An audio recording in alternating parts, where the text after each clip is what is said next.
Hey kids, howdy and welcome to Conscious Embodiment, Astrology and Dreams with Dr. Michael Lennox. Today's the day, so at 11:46 p.m. Pacific time, Uranus will change signs and move into Gemini, and our world will never be the same. Oh my God. as they say. Yeah, this is the last piece of the puzzle that will be the kind of hot summer and very difficult 2026. Okay.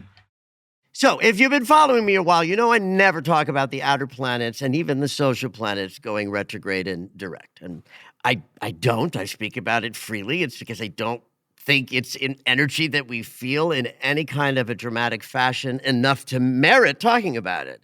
In fact, I object to it a little bit because, you know, astrology is so very dense. And if you've got people who want to learn more about astrology focusing on outer planets going retrograde as if they make a big difference to your day, then they're paying attention to stuff that's not as interesting as, you know, the personal planets and their movement and retrogrades there, because those retrogrades transform us at the individual level. I suppose that based on where, say, Uranus is placed in your natal chart, that you might feel his movement more than another person. Certainly whether those outer planets and social planets were retrograde or direct at birth might make a difference. But in general, this ain't going to make that much of a difference in terms of what you do on a Tuesday. My example of this is always the year when I saw Neptune getting ready to turn around in one direction or another, and one astrologer said, everything's going to clear up because Neptune's turning around, and another astrologer says, everything's going to get confusing because Neptune's turning around. But this year hits different because the direct and retrograde motion of the outer planets and Saturn are waving in and out of existence a very intense energy that will burgeon this summer and then diminish because of retrograde motion, and then burgeon up again next year when Uranus will move into Gemini for good, and then the pattern's in place for the entire calendar year. Now, we have a ways to go before we're worried about Uranus doing that, because he just moved into Gemini today. But at the end of today's episode, I will be talking about the fact that Saturn is going retrograde in Aries, and that retrograde begins the diminishment of this expanding, you know, hot summer intensity that I've been talking so much about.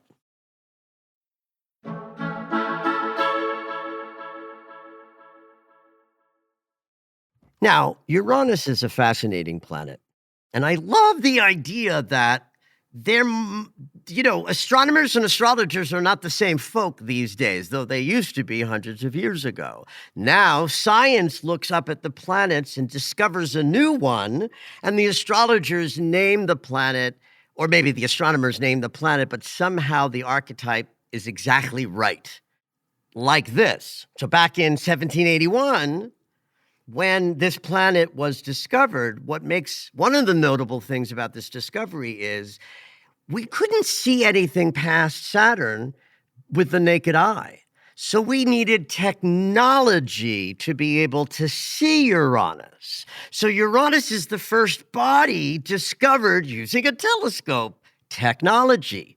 So right there, that's an interesting Uranian consciousness that's in the origin story of discovering him.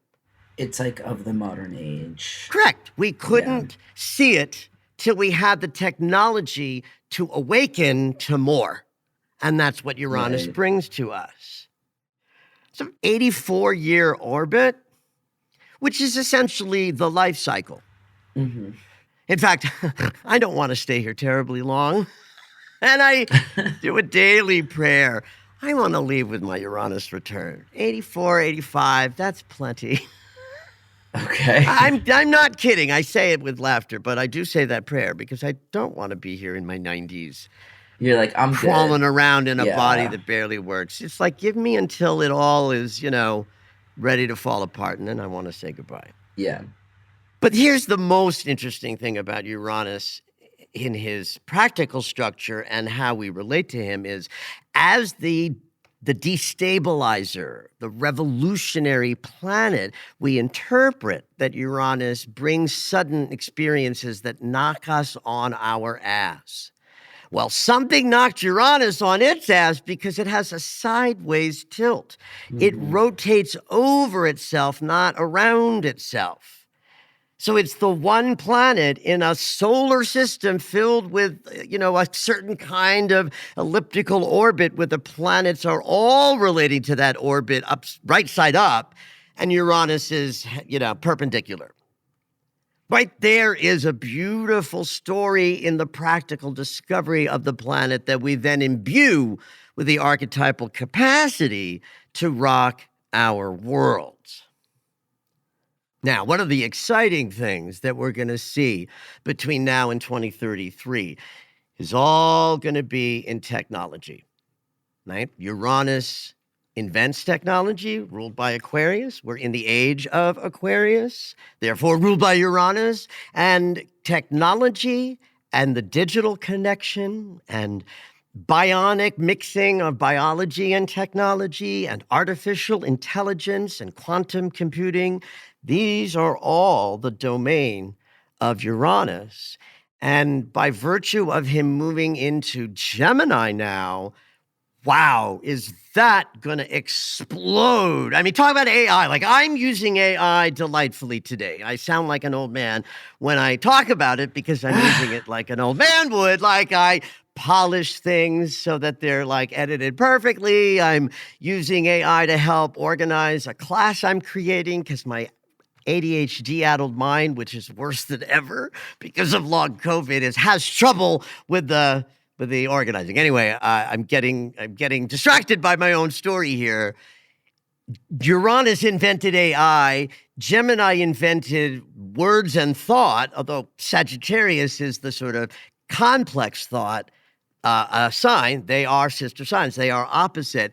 So we are going to see revolutions in communication, AI and mind-machine integration. We're already seeing disruption in traditional education in, the United States for nefarious reasons, but this is also likely to impact how we teach and learn over the next 8 years.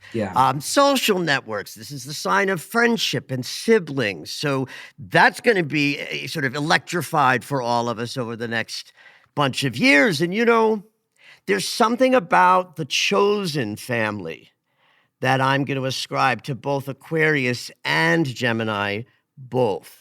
Aquarius invented that we have circles of friends, but Gemini is the energy through which we connect with each other to form those circles of friends. So that's also some of the yummy stuff you're going to see change. When people talk about the United States and this sort of 80-year cycle that we go through, and they break it down into these 20-year cycles of, it's this for 20, then that, and then this, and then that, and there's always a turning in the fourth cycle that is difficult and warlike. And the first time I saw a video like that, I was like, guys, it's Uranus. It might look like 20-year cycles, but it's an 80-year cycle of awakening.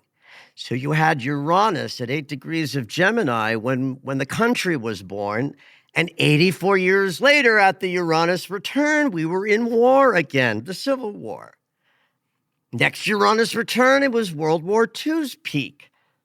And now we're in the Third World War and the Civil War in the United States really heating up, Civil War 2.0. Okay, double whammy. There's no way around this. I mean, it's why I have sort of prepared my audience in the last year or so that I'm going to be talking about politics more than I ever have. Yeah. No more than this. Like, I'm not going to be, activating Right. and standing on a soapbox or telling you who to vote for. But I would never spend 10 minutes in a podcast talking about politics in the way that I have to now, because there's just no separation between what's happening out there and what we're all experiencing in our individual lives. Mm-hmm. And so Uranus moving into a sign that rules the thinking mind and patterns of thought. You want to be really careful over the next few years to get your disciplined mind sort of taken care of, because if you don't know how to work with your thinking, Uranus in Gemini is going to make you feel a little insane. In fact, I like that we get a little burst of it this summer and then a retrograde back into Taurus, more grounded and stable, before we have to really meet the world with a disciplined mind next year. And no, I'm not shamelessly plugging my class called The Disciplined Mind that starts in August, but I am teaching that class right in time. So please, you want to discipline the thoughts in your mind. You can't stop the first thought, but boy, you can stop the second and third ones.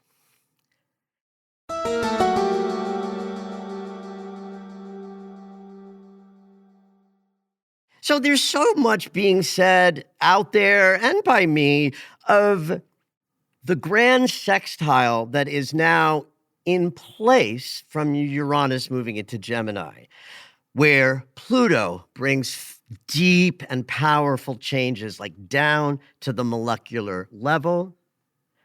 Uranus changes things fast and suddenly. Now in an air sign, it is all about how we think and process and share and connect. And the trine between them means both slow change and fast change at the same time. You want a war and a revolution? It's like a perfect setup for changes that come suddenly like bombs and changes that come deeply like the reorganization of countries. It's Neptune having moved into Aries, where our ideologies and belief systems now light us on fire with activation. And so everybody, as of today, will experience a summer's worth of these energies working really well together to generate change. So collectively, some of those changes are going to be revolutionary, fast and slow at the same time, lit up by ideologies. Yeah. But these grand sextiles, or this grand sextile, whatever the right language would be, is so gorgeous for our creativity, our desires to make new expressions of that creativity, being lit up like never before, with the planet of inspiration now in the sign of action and movement. Mm-hmm. Again, this will diminish a little bit as the retrogrades, soften that energy before expanding it again next year. But that Neptune in Aries, we're all going to feel at the personal level, both spiritually, meaning our discipline can get a little more fired up for our practice that allows us to remind ourselves that we're connected to something bigger than us. But Uranus in Gemini connecting in a sextile with Neptune in Aries is going to light us all up creatively through inspiration to share our ideas with the world more directly. And those that come from a pure place inside of us of a desire to create can be lifted up by a planetary setup that says you can change things fast and slow through creative inspiration in your personal life as well. Life will be going on, kids. It's not just all the war and the bounciness out there. We're all having our own lives unfold as well. And my sort of take has always been, what we need from you is to be being your most creative, advanced sense of self, contributing your unique gifts to the world, because that's how we usher in peace for humanity. So it doesn't matter whether you're standing on a soapbox with an activated voice and a microphone or just making your art because it's finally time to put some movement behind your creative impulses, and you help change the world that way by being one of the people who's contributing rather than taking away.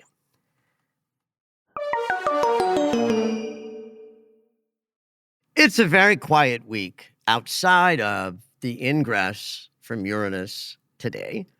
Over the weekend, Saturday, Saturn will turn around and go retrograde. So the big news of the week is the full moon on Thursday.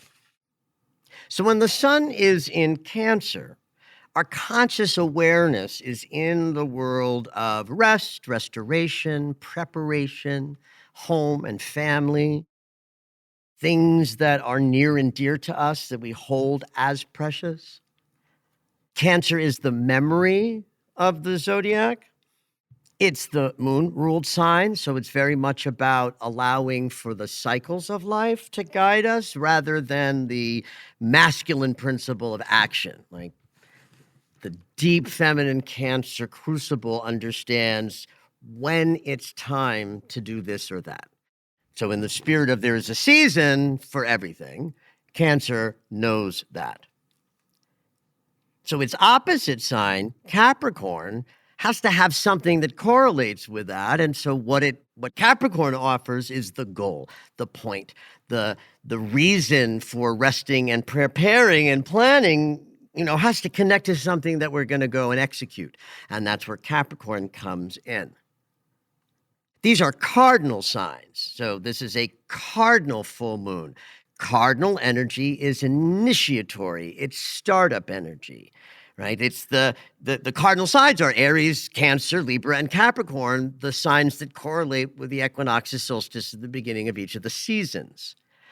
So while every full moon is about what do we have to let go of, we don't think of it as a forward thrust. We are in a cardinal lunar cycle because we started this lunar cycle off with the sun and the moon and Jupiter in the cardinal sign of Cancer. So that means we're in a lunar cycle where though we're conscious of what do we need in preparation and care and how important home and family is, we're still in a kind of shot put moment of throwing stuff out into the world energetically. And so a cardinal full moon will sort of ask the question, what do we have to let go of to move even faster, even further, even more free, because you let go of that which is holding you back. One of the things that Capricorn invented that Cancer has no use for is control, the illusion of control. Capricorn understands the goal at hand, and Cancer knows how to make the goal happen.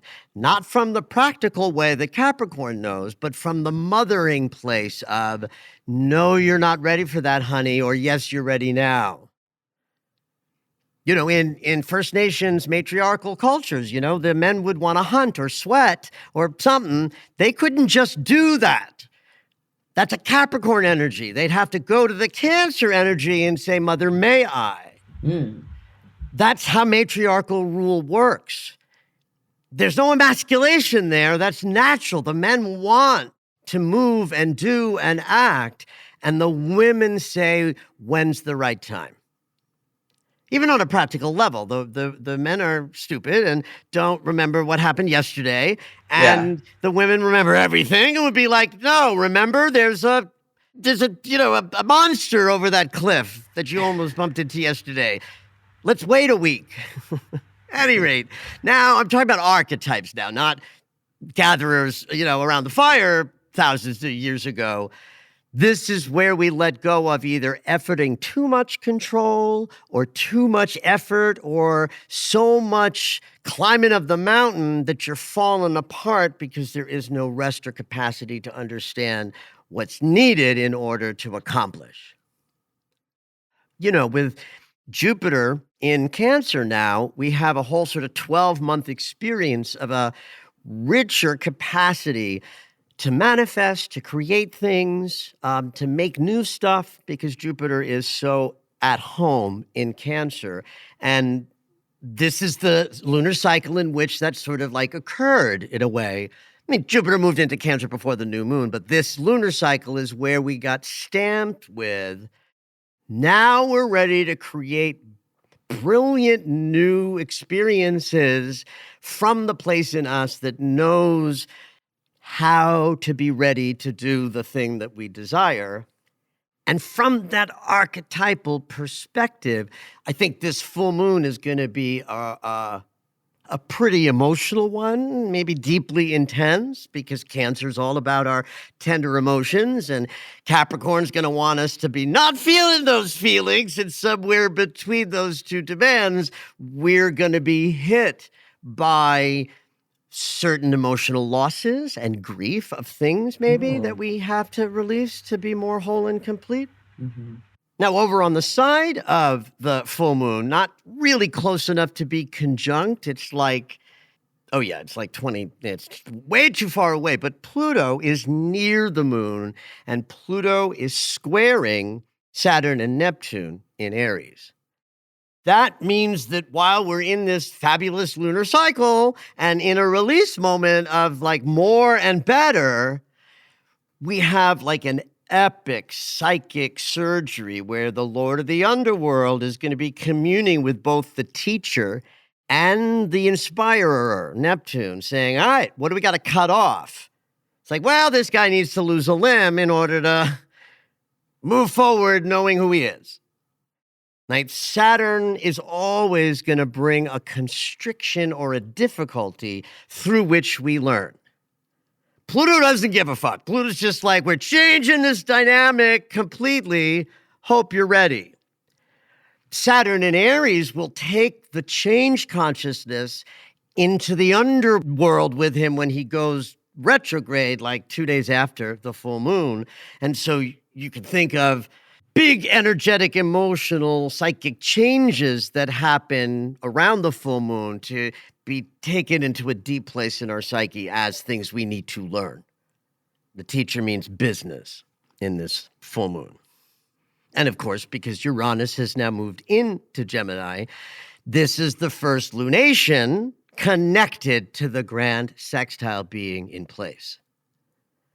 So the new moon in Cancer had us at the deep end of the pool because Jupiter was there, and we were, told by the universe, dive in, Jupiter is here. What we didn't know was the bait and switch was going to be that by the time we got to this full moon, Uranus entering Gemini is making the whole atmosphere much more conducive to sudden, unbelievable amounts of change. And that's an energy that popped into consciousness after the new moon and before the full moon, right? So we thought we were at the deep end of the pool. It turns out the coach said, turn around, and we find out that we're at a cliff overlooking the ocean, and the jump is way bigger than we had initially imagined.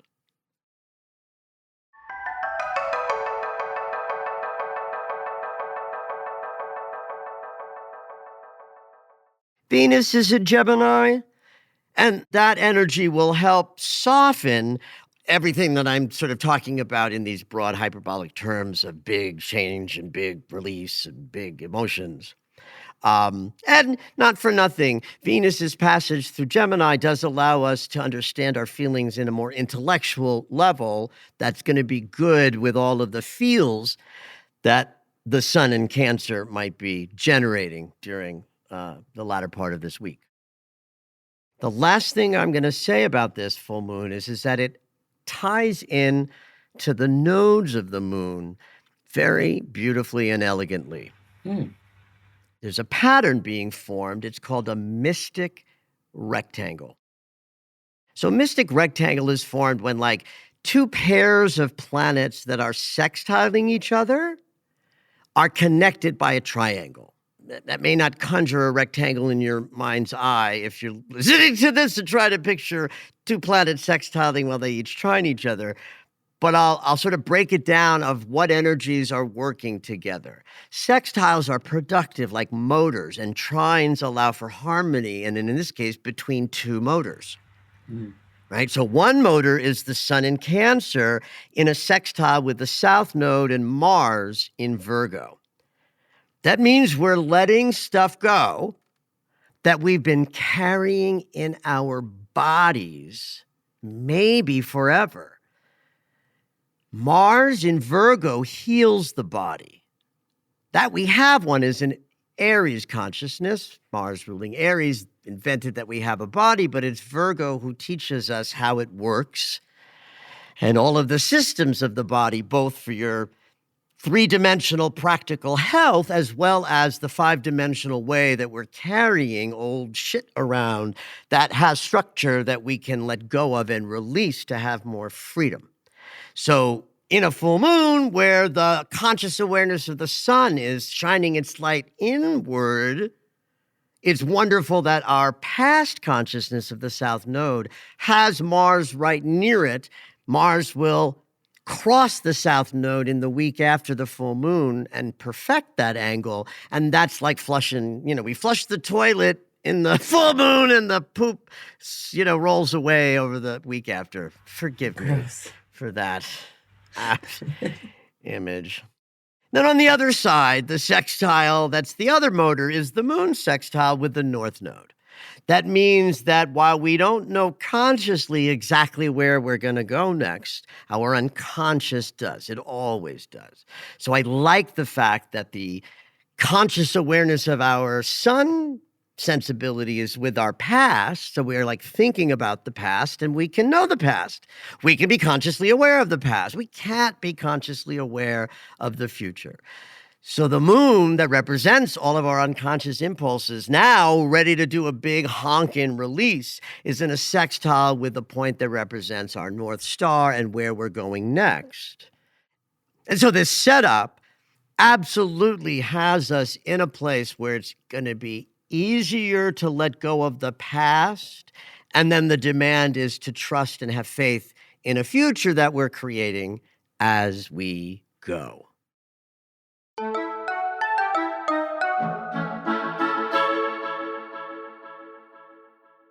So the last thing we're going to talk about today is something that happens on Saturday. I've already said so. I've already hinted at it. It's Saturn going retrograde.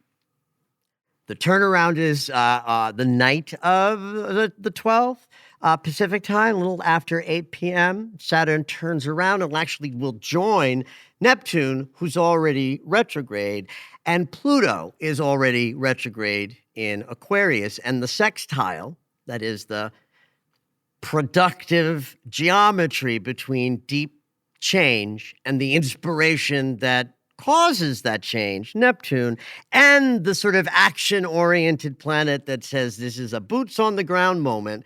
Everything is changing, and we have to keep up. That's Saturn's position in all of this. I've already mentioned the idea that the releases that this full moon generates will be sort of carried by the great teacher into the realms below over the weekend, so that as Saturn begins to plod backwards a little bit, we're having some internal growth experiences over the summer. Then on September 1st, to get a little ahead of myself here, but that's when Saturn will hit Pisces again. And by the time we get to the end of October, Neptune will turn around and move into Pisces as well. So that's sort of the moment when the swell of the hot summer completes itself, first when Saturn moves into Pisces, and then more notably in late October when Neptune does. And so the hot summer starts today and goes through then in October, and then 2026 will be sort of all about the energy that we're going to get a taste of this summer. I got a comment on social media the other day where someone was reflecting that they were enjoying my giggling at the intense, geometry. And it's a funny thing that I do. It is true that I laugh when I sort of think about these energies in astrology, not just the ones at the current moment, but all along the way. I mean, I was laughing all January 2020, usually on the phone with my pal Monique going, can you believe it? Because we all knew that 2020 was going to be crazy, but none of us knew how. Yeah. The reason I laugh is because I love this. I love humanity. I mean, I'm done with living and I would like to go out with my Uranus return, but that's only because I feel like I accomplished what I came here to do on a karmic level. And so now I'm like, I'll take some gravy years, but like then I'm done because I've contributed in the way that I sort of feel that I need to. But I laugh when the energy gets intense because I just love this process. I love life. I love being of service and helping people through the bumpy years. I love this particular time because I'm in the top of my game with my voice at a moment when the world needs as much help as people can give it. And I'm grateful that there are people who are coming toward me for that information. And so I laugh for the delight of change and transformation and the awesomeness and wonder of death, so that maybe you will feel a little bit of the joy and delight that happens just from contemplating existence itself and being here. Because it fucking hurts to be here, Yeah. but it's the most extraordinary ride as well. I have a kind of gift that I get to be in the world and not of it with some ease, which I now think is just from being neurodivergent and, the way that we're looking at the way certain minds, process differently. And I've always been aware that I process differently. The point, though, that I'm really trying to make is, as scary as life is, it's still an incredibly joyful ride. And part of what I do sitting in this chair is I invite you guys to come toward me, hear a little bit of helpful guidance about what we're going to be working with at any given time, so that you might feel some of that laughter as an infectious sense of, yeah, it is a joyful ride, even when it hurts. Have at it. Did you know that Michael has a daily astro alert? If you enjoy hearing the weekly astrology, you might like knowing more about each day. When you subscribe for the daily astro alerts, you'll get an in-depth explanation of the day's astrology sent right to your email. Subscriptions are only $10 a month, or you can purchase the yearly subscription at the reduced price of $100. To subscribe, head over to michaellennox.com.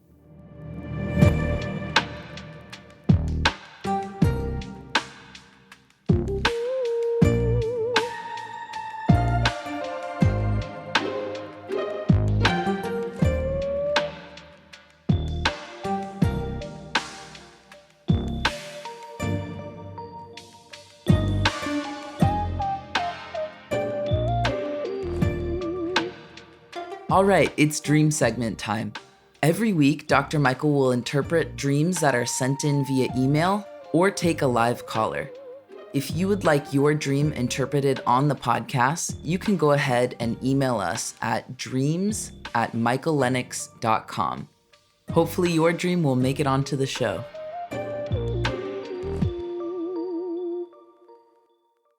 This week we have a call-in dreamer. We have Ray calling in from Southern California. Hey Ray, what you dreaming? Hey y'all, thank you for taking my dream. Yay. I'd love to read what I wrote, Oh, perfect. Yeah. Great which idea. includes just a little gratitude. I know your Leo sun might appreciate that. Oh, God, yes. Oh, my God. Are you going to compliment me? Absolutely, please. Just telling truths, Yeah, thanks, okay. Ray. Hi, Michael and Zoe. Thank you for all that you share each week. Michael, I'm still sitting with the synchronicity of meeting you at the local dog park a few months ago. My doggo, Ace, says hi. Oh, my God, we met. Okay, I won't interrupt you until you're Totally. done. Okay. Oh, my God, we met at the dog park. We Yay. did while I was listening to your podcast, which is like, Oh, God, that's anyways. And so, as a fellow audio engineer, storyteller, field recording nerd, please let me know if you ever offer skill shares or workshops. So here is my dream question. Okay, I've had recurring dreams related to a very painful creative partnership breakup that I experienced in January 2020 with someone who I collaborated closely with musically and in live performance for about 5 years. It was the kind of breakup where I had to provide my own answers and closure. I haven't talked to this person since 2020 and only seen them in passing once. Though it has been years and I've done a lot of intentional healing work around this loss, it has been especially painful since this was also someone I considered to be lifelong queer family. Right. In these dreams, there is always a performance happening, starring her, where I am either intentionally written out of the performance about to take place or while it is taking place, performing while nobody can see me or sees through me like I'm a ghost, or I am set up in a situation where during the performance I am publicly embarrassed or shunned. I don't often write these dreams down because when I wake up, I feel very heavy and very sad and would prefer not to remember them. Since I don't have a lot of detail to provide about each dream, I'm curious about the recurrence of these dreams. Each dream is very different in setting and visual imagery, but it plays out in the same rejection each time. I'm hoping to identify what type of supportive work with these dreams might help me in the IRL space healing process of losing this relationship. Thank you so much for your time. Well, thank you, Ray. And yes, I love, if there's one thing I love more than being complimented, it's bumping into people out in the world through my doggy. You know, it's the best way to bump in. And I've actually bumped into one or two people who follow me, you know, both at Echo Park and at the dog park. Okay.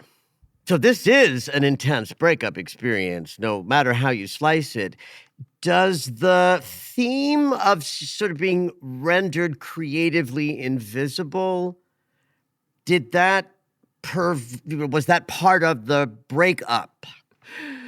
Or how would you, why that theme? Yeah, that I would say that is part of it. And also, I just want to say yes, but I don't know how much information you want. Well, whatever you feel let me say one other thing, and then let's see what else that inspires. I'll ask it also as a kind of a question for you, is it possible that in the creative collaboration that there was some note that you hit, pun intended, like some notes that you hit that felt like your best work was tied in with the collaborative experience with this person? How, describe that for me a little, if that factored in. Yeah. So the structure of the band was, she is the lead, the lead project. So it was a supportive role. We also were in another band together that was very collaborative. And so, my role was often supporting her vision and dreams. Got it. Okay. One or two other little questions. You did say January 2020, yeah? Yeah. What did the pandemic do to your work and your activation as an artist publicly? Absolutely. It was the first time I started prioritizing my vision as an artist, rather than being in a collaborative role, I was focusing on my own projects and my own visions. Okay. So the pandemic allowed for that. It did. Okay. Because one of the things that grabbed me in terms of listening and taking in your tale, not just the dream world, but the waking life, challenge of this partnership, is that it happened right before probably the biggest experience that you've ever been through, all of us, in terms of the pandemic shutting down the world. Truly. And whether one would inhabit this as like a woo-woo statement that like viruses are downloads, which I'm not inclined to disagree with, right? Viruses are consciousness. Yes, some of them don't make us feel good, but they are information. And if they enter the human race, there's a consciousness to that has to be an expansion, even if it's got with it some yucky stuff, because We only expand. We never retract. We never go backwards. So there was an interesting, like, perfect storm of your collaboration relationship having an apex of end, and then meeting the world falling apart, at least in your unconscious. There would have been a kind of devastating collapse created between the one breakdown that's intimate, personal, and just yours, and this other breakdown that was pervasive and frightening and overwhelming. The unconscious is going to make a connection between those two things, rendering the relationship as a good holder for all of the change and all of the grief and all of the stuff you had to let go of that was just part of the world changing. So does that feel like we're in a room that you're dreaming Absolutely. Absolutely. So any significant relationship is kind of experienced as each person internalizing a version of the other, such that the connection is felt whether we're in their presence or not, right? Our friends live inside of us. Their voices live inside of us. Our family, our partners, they live inside of us. So when they are removed, we experience it as parts of self gone, dying. It's really, how would I say this? It has structure in some place that's not our three-dimensional life, that something is gone where there used to be something. So I think that we often dream of our past exes as a function of going sort of back into the unconscious space and grabbing a little piece of us back to help the letting go and the separating out.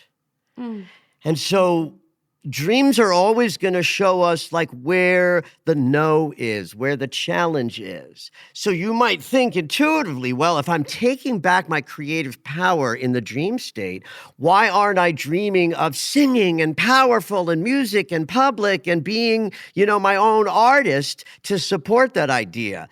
But that part of you, Ray, doesn't need any help.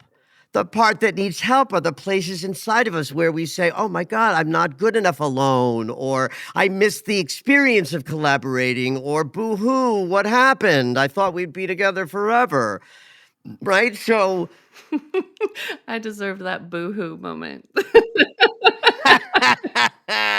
So we have dreams instead of being disappeared, of being set out, because that's the place down below where you're attempting, and I imagine probably being successful at, unwrapping the place where the connection with them still feels a little constrictive through hurt and process and wound and grief and everything else that's going on in the world. That's the thing that people don't talk about often is that if you have an internal narrative that's difficult right now, but you're also holding the fucking planet up along with the other 7 billion of us, the stress is sort of double tooted. And then I think the dreams become even more important.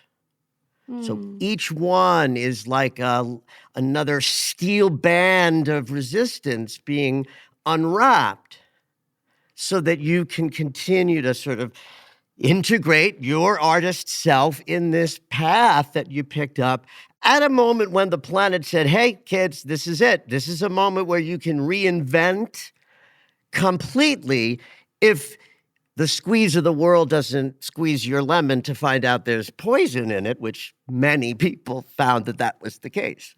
Holy shit, I have nothing to do, and I find out that I'm insane inside, right? Or you meet the death, you dive in, you have a rebirth with it. So your artist at the top of their own pyramid needs these dreams to just keep trekking onward and upward. When you don't get closure in the real world, you sometimes do it in the dream world. Can I ask a question? Absolutely.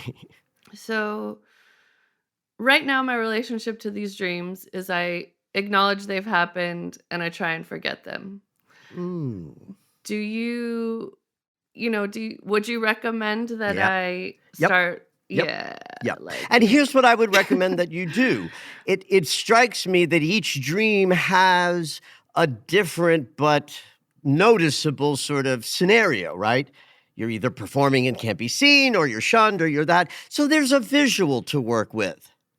That's what I would encourage you to do. Not huge, big ritual ceremony. You don't have to dive in to some deep, shadowy place. But every time that your psyche is saying, hey, knock, knock, Ray, here's what we're thinking about below the surface, by just sitting down, even with a paper and pencil, and drawing a stick figure of the visual of the dream, you're telling your unconscious that you're paying attention, that you understand that something is happening. You don't need to know what it is or how it's going to work. But when you respond, the unconscious gets more excited and it accelerates your growth. oof. Okay. Just, wow. Just a And you read. want to speak, you'll appreciate this as an artist. You want to speak to the unconscious in the same language that it speaks. And it does not speak English, and it does not speak rational thought. It speaks symbol. So that's why you draw the image of the dream. Now you're speaking the unconscious's language, telling you or them, it, that you're ready, you're in the game, have at it, kind of thing. Mm. And as all dreams are, very much for you. Yeah. Well, yay. That's a lot. I appreciate that. You're very welcome. I really appreciate you bringing this dream, and I know why you like this one, Zoe. Thank you for listening to Conscious Embodiment, Astrology and Dreams with Dr. Michael Lennox.